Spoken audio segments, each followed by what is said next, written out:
चीन की एक ऐसी कमजोरी है जो उसे दिनों में घुटने टेकने पर मजबूर कर सकती है। लेकिन यहाँ पाकिस्तान अपने दोस्त की मदद कर रहा है। आइए जानते हैं कैसे। सी पैक, आपने नाम तो बहुत बार सुना होगा, लेकिन इस $60 अरब की सरमायाकारी से चीन को क्या फायदा है?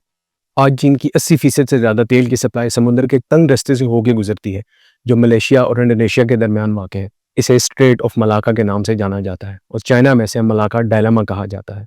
इस पूरे खित्ते में अमेरिका अपने दीगर एलाइज के साथ बहुत हैवी मिलिट्री प्रेजेंस रखता है। अमेरिका की नेवी का एक बड़ा हिस्सा सिर्फ इसी हिस्से के करीब मौजूद है। लेकिन इससे चीन को क्या खतरा है? अगर किसी भी सूरत में अमेरिका और चीन के दरमियान जंग होती है या किसी और मुतनाज़े के नतीजे में, अमेरिका के पास ये सलाहियत है, वो स्ट्रेट ऑफ मलाका को बंद कर सकता है। अब स्ट्रेट ऑफ मलाका के बंद होने से चाइना की 70% से ज्यादा तेल की सप्लाई रुक जाएगी। न सिर्फ चाइना की तेल की सप्लाई रुक जाएगी, बल्कि चाइना की 1/3 उसकी जो ट्रेड है वो भी इसी रास्ते से होकर गुजरती है। तेल के साथ साथ वो ट्रेड भी रुक जाएगी। इसीलिए चाइना ने इसका हल सी पैक की सूरत में निकाला है। अगर कभी किसी तनाज़े के नतीजे में स्ट्रेट ऑफ मलाका बंद भी कर दी जाए, तो चाइना के पास ये ऑप्शन है, अपना जो ऑयल है जो वो मिडिल ईस्टर्न कंट्री से इंपोर्ट करता है, वो गवादर के जरिए सी पैक से होता हुआ चाइना तक पहुंचा सके। चाइना को सिर्फ ये फायदा नहीं कि वो अपनी इंपोर्ट्स कर सके, बल्कि उसके साथ ही साथ चाइना के मगरबी हिस्से से जो एक्सपोर्ट्स जाती हैं, चाइना उनको भी सी पैक के जरिए मिडिल ईस्टर्न कंट्रीज में और अफ्रीकन कंट्रीज में कम वक्त और कम पैसे से पहुंचा सकता है। तो इस $60 अरब की सरमायाकारी से जहां चीन को और बहुत सारे फायदे हैं, ये बहुत बड़ा स्ट्रेटेजिक फायदा भी चाइना को है।